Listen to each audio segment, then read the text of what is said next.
Hi friends, I am Dr. Rajesh Nair from Skin Care Specialty Center. Welcome back to our YouTube channel. ഞങ്ങൾ വേറൊരു എപ്പിസോഡിലേക്ക് എല്ലാവർക്കും സ്വാഗതം. ഇന്ന് ഞങ്ങൾ ഇവിടെ കാണിക്കാൻ പോകുന്നത് radio frequency non ablative radio frequency എന്ന് പറഞ്ഞ ഒരു ട്രീറ്റ്മെൻറ്റാണ്. അപ്പോൾ ഈ ട്രീറ്റ്മെൻറ്റ് എന്താണ്, എന്തിനു വേണ്ടിയാണ് ഉപയോഗിക്കുന്നത്, ഇത് ആർക്കൊക്കെ ചെയ്യാം, എന്തൊക്കെയാണ് ഇതിൻ്റെ സൈഡ് എഫക്ട്സ്, എത്ര നാൾ ഇത് ചെയ്യാൻ പറ്റും, എത്ര നാൾ ഇതിൻ്റെ റിസൾട്ട്സ് നിൽക്കും, എല്ലാം ഇതിനെ ഞാൻ ഇൻട്രൊഡ്യൂസ് ചെയ്യാം. ഓക്കെ, ഈ മെഷീന് ഇപ്പോൾ ഒരു റേഡിയോ ഫ്രീക്വൻസി പറയുന്ന മെഷീൻ നമുക്ക് ഒരു ഷോർട്ടായിട്ട് പറഞ്ഞു കഴിഞ്ഞാൽ ഇത് നമ്മുടെ സ്കിന്നിനെ ടൈറ്റൻ ചെയ്യും. സ്കിൻ ടൈറ്റനിങ്ങിൻ്റെ ഒരു മെഷീനാണ്. സ്കിൻ ടൈറ്റനിങ് പ്ലസ് ഇതിൻ്റെ ഈ നമ്മുടെ ഓൺ കൊളാജൻ, അതായത് നമ്മുടെ കുറച്ച് കഴിയുമ്പോൾ ഏജ് വരുമ്പോൾ നമ്മുടെ കൊളാജൻ ഡിപ്ലീറ്റ് ആവുമല്ലോ, കുറയുമല്ലോ, അതിനെ എങ്ങനെ ബൂസ്റ്റപ്പ് ചെയ്യാം, അതിനെ ഇമ്പ്രൂവ് ചെയ്യാം എന്നുള്ള മെഷീനാണ്.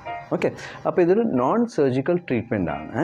ഇതിന് നമുക്ക് ഡൗൺ ടൈം ഇല്ല, അതായത് ഇത് ചെയ്തിട്ട് പോവാം, ഇതിന് വേറെ പാടായിട്ട് കിടക്കുകയോ അല്ലെങ്കിൽ വെയിലത്ത് പോകാൻ പറ്റത്തില്ല, എനിക്ക് മേക്കപ്പ് ഇടാൻ പറ്റത്തില്ല, എനിക്ക് ഓഫീസിൽ പോകാൻ പറ്റത്തില്ല, അങ്ങനത്തെ യാതൊന്നുമില്ല. ഇമ്മീഡിയറ്റ് ഇമ്പ്രൂവ്മെൻ്റ് ആണ്. ഇമ്മീഡിയറ്റ്ലി ഈ ട്രീറ്റ്മെൻറ്റ് കഴിഞ്ഞാൽ ഉടനെ തന്നെ പേഷ്യൻ്റ് ഒരു ഗ്ലോ കിട്ടും, ചെറിയൊരു ടൈറ്റനിങ് ഫീൽ കിട്ടും. But maximum results it takes about A month. ഇതാണ് ട്രീറ്റ്മെൻറ്റ്. ഓക്കെ, അപ്പോൾ എന്താണ് ഈ റേഡിയോ ഫ്രീക്വൻസി? ഇപ്പോൾ റേഡിയോ ഫ്രീക്വൻസി RF എനർജിയാണ്. ഓക്കെ, അപ്പോൾ ഈ RF എനർജി സേഫ് ആയിട്ടുള്ളൊരു എനർജിയാണ്. ഇത് നമ്മൾ എനർജി ബേസ്ഡ് ഡിവൈസസ് എന്ന് പറയും. ഓക്കെ, അപ്പോൾ ഇത് ചെയ്ത് കഴിയുമ്പോഴത്തേക്കിന് ഞാൻ കാണിച്ചു തരുന്നത് എങ്ങനെയാണ് ചെയ്യുന്നതെന്ന്. അപ്പോൾ ഇത് ചെയ്യുമ്പോഴത്തേക്കിന് ഇതിൻ്റെ എഫക്റ്റ് എന്ന് പറഞ്ഞാൽ നമ്മൾ ചെറിയ ഹീറ്റ് സ്കിന്നിലോട്ട് കൊടുക്കുക. ഓക്കെ, അപ്പോൾ ഹീറ്റ് നോർമൽ സ്കിന്നിനെ ഡാമേജ് വരുത്താതെ സ്കിന്നിൻ്റെ അടിയിൽ പോയിട്ട് നമ്മുടെ കൊളാജനെ സ്റ്റിമുലേറ്റ് ചെയ്യും, നമ്മുടെ ബ്ലഡ് സർക്കുലേഷൻ കൂട്ടും, നമ്മുടെ കൊളാജൻ സ്റ്റിമുലേഷൻ ആവും, ഫൈബ്രോബ്ലാസ്റ്റ് ഇൻക്രീസ് ചെയ്യും, അപ്പോൾ വോള്യൂം ഇൻക്രീസ് ചെയ്യും. സോ വോള്യൂം ഇൻക്രീസ് ചെയ്യുമ്പോഴത്തേനും നമുക്കൊരു ടൈറ്റനിങ്, ലിഫ്റ്റ് ഇതെല്ലാം കിട്ടും. ഓക്കെ, ഇതാണ് ട്രീറ്റ്മെൻറ്റ്. സോ ഇത് എവിടെയൊക്കെ ചെയ്യാം? ഇത് ചെയ്യുന്നത് യൂഷ്വലി നമ്മുടെ ഫേസ്, നെക്ക്, അണ്ടർ ഐ, ഈ ഏരിയയിലാണ് ഏറ്റവും കൂടുതൽ നമുക്ക് റിങ്കിൾസ് വരുന്നത്, സ്കിന്ന് ലൂസ് ആവുന്നത്, സ്കിന്ന് സാഗ് ആവും. ഇപ്പോൾ ഒത്തിരി പേര് നമുക്ക് ട്രീറ്റ്മെൻറ്റിന് വേണ്ടി വരുന്നുണ്ട്. ഡോക്ടറെ കുറച്ച് എനിക്കൊരു 30 ആയി, 35 ആയി, അല്ലെങ്കിൽ 40 ആയി, എനിക്ക് കുറച്ചൊരു സാഗിങ് ഉണ്ട്, എനിക്ക് ഈ നെക്കിൻ്റെ റിങ്കിൾസ് ഉണ്ട്, കണ്ണിൻ്റെ അടിയിലെ wrinkles, I bags.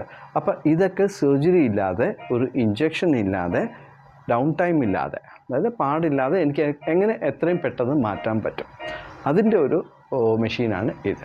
Very effective, very popular, important മെഷീനാണ്. ഞങ്ങളിതൊരു 10-12 ഇയേഴ്സായിട്ട് നമ്മളിപ്പോൾ യൂസ് ചെയ്യുന്നുണ്ട്. Very effective. ഓക്കെ, ഇതിൻ്റെ മെയിൻ അഡ്വാൻറ്റേജ് എന്ന് പറയുന്നത് നെക്ക് റിങ്കിൾസാണ്. ഇപ്പോൾ നെക്ക് റിങ്കിൾസാണ് ഇപ്പോൾ എല്ലാവർക്കും ഒരു പ്രോബ്ലം. അത് വന്നു കഴിഞ്ഞാൽ തന്നെ അത് ട്രീറ്റ് ചെയ്യാൻ ഡിഫിക്കൽട്ടാണ്.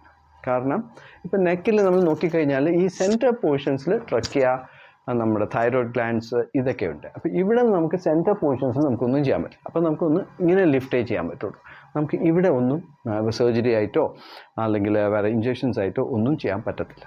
അപ്പോൾ അതിന് ഏറ്റവും നല്ല ഇതാണ്, it gives A tightening and lift. പിന്നെ അണ്ടർ ഐ അഗെയിൻ നമുക്ക് കൂടുതൽ ഓവർഡോസ് ചെയ്യാൻ പറ്റത്തില്ല, ഇഞ്ചക്ഷൻ കൊടുക്കാൻ പറ്റില്ല, കാരണം സ്കിൻ അവിടുത്തെ സോഫ്റ്റാണ്. അപ്പോൾ അതിന് very safe and very effective. Okay, ഈ ഹീറ്റ് കൊടുക്കുമ്പോൾ എന്താ സംഭവിക്കുന്നത്?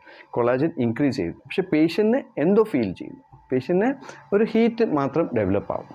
ഓക്കെ, ഹീറ്റ് ഈസ് 40-42 ഡിഗ്രി ആകുമ്പോഴത്തേക്കിന് കട്ട് ഓഫ് ആവും. അപ്പോൾ അതിന് മേലിൽ പോയി കഴിഞ്ഞാൽ ബേൺസ് വരും.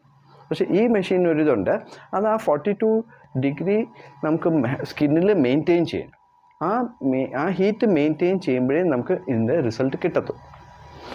പക്ഷേ അപ്പോൾ അത് കൂടിക്കഴിഞ്ഞാൽ കുഴപ്പമാണ്, കൂടിക്കഴിഞ്ഞാൽ സ്കിന്ന് പൊള്ളാനുള്ള ചാൻസ് ഉണ്ട്. അപ്പോൾ ഈ മെഷീന് അതിനൊരു കട്ട് ഓഫ് ഉണ്ട്. കാരണം ഒരു 40 ഡിഗ്രി ഒരു 42 ആയി കഴിഞ്ഞാൽ ഉടനെ ഇത് കട്ട് ഓഫ് ആവും. അപ്പോൾ പൊള്ളലോ ഒന്നും വരാനുള്ള ചാൻസ് കുറവ്. ചില മെഷീൻസ് ഉണ്ട് കട്ട് ഓഫ് ആവില്ല, ഇമ്മീഡിയറ്റ് ഇടയ്ക്കിടയ്ക്ക് നമുക്കിത് മോണിറ്റർ ചെയ്യണം, ടെമ്പറേച്ചർ ആയോ ടെമ്പറേച്ചർ കൂടിയോ എന്നുള്ളത് മോണിറ്റർ. ഇതിന് അതിൻ്റെ ആവശ്യം ഇല്ല. സോ ഇതാണ് ഇതിൻ്റെ മെയിൻ ഫങ്ഷൻസ്. ഓക്കെ, അപ്പോൾ ഈ റേഡിയോ ഫ്രീക്വൻസി ട്രീറ്റ്മെൻറ്റ് ആർക്കൊക്കെ ചെയ്യാം? അതാണ് നമുക്ക് ചോദിക്കുന്നത്. അപ്പോൾ പേഷ്യൻസ് വന്നു ആർക്കൊക്കെ ചെയ്യാം? എനിബഡി ക്യാൻ ഡു ഇറ്റ്, കാരണം very safe, very effective. Okay, but usually നമ്മൾ സജസ്റ്റ് ചെയ്യുന്നത് ഒന്ന് neck wrinkles, neck sagging, neck wrinkles, നെക്കിലെ ചുളിവ് മാറ്റാൻ it's very effective. Second thing is കുറച്ച് സാഗിങ്, കുറച്ച് സ്കിന്ന് ലൂസ് ആവുന്നു, കുറച്ച് ടൈറ്റനിങ് വരണം, അവർക്കും ചെയ്യാം. പിന്നെ under eye bags, under eye wrinkling ഇതിന് നല്ലതാണ്. യൂഷ്വലി ഇത് മാത്രമല്ല, ഇതൊരു ആൻറ്റി ഏജിങ് ട്രീറ്റ്മെൻ്റ് ആണ്. Okay fine. ബട്ട് എനിക്കൊരു ഫംഗ്ഷൻ ഉണ്ട്, എനിക്കൊരു ഫംഗ്ഷന് പോകണം. Anybody who is above 25 or 30 who has A function, ഒരു ഫംഗ്ഷൻ വരുന്നുണ്ട്. അപ്പോൾ ഇത് ചെയ്ത് കഴിഞ്ഞാൽ ഇതിനൊരു ജെല്ലിട്ടിട്ട് നമ്മൾ ചെയ്യുന്നതാണ്. അപ്പോൾ ഇമീഡിയറ്റ്ലി സ്കിന്ന് സ്മൂത്ത് ആവും, ഒരു ടൈറ്റനിങ് എഫക്റ്റ് വരും, ഒരു ഗ്ലോ കിട്ടും. സോ നമ്മളിത് ആൻറ്റി ഏജിങ് മാത്രമല്ല, ഒരു പ്രീ വെഡ്ഡിങ് എന്ന് പറഞ്ഞാൽ ഒരു വെഡ്ഡിങ്ങിൻ്റെ 1 week back, not even the bride അല്ലെങ്കിൽ വേറെ ആർക്കെങ്കിലും വേണമെങ്കിൽ ഞങ്ങൾ ചെയ്ത് കൊടുക്കും. എന്താ പറയുക, ആ ഒരു 3 days ബാക്ക് നമ്മൾ ചെയ്ത് കഴിഞ്ഞാൽ നല്ല റിസൾട്ടാണ്. സോ യൂഷ്വലി ഇത് ചെയ്തിട്ട് പോയിട്ട് ഫ്യൂ പേഷ്യൻസ് 1 വർഷം കഴിഞ്ഞിട്ട് തിരിച്ച് വരുമ്പോഴത്തേനും വെളിയിൽ പോയിട്ടൊക്കെ തിരിച്ചു വരും, ഡോക്ടറെ അന്ന് കല്യാണ സമയത്ത് എനിക്കൊരു ട്രീറ്റ്മെൻറ്റ് ചെയ്തിട്ടുണ്ടായിരുന്നു, നല്ല റിസൾട്ടായിരുന്നു, അത് വേണം എന്ന് പറഞ്ഞിട്ട് വരുന്ന ആൾക്കാരുമുണ്ട്. So it's very safe, effective. കാരണം ഇതിന് ഡൗൺ ടൈം ഇല്ല. നമുക്കിത് ചെയ്തിട്ട് പോകാം, അത് കഴിഞ്ഞ് വെയിലത്ത് പോകാം, മേക്കപ്പ് ചെയ്യാം, everything you can do it and you get A soft, smooth and tightened skin. That is radio frequency. Okay, thank you.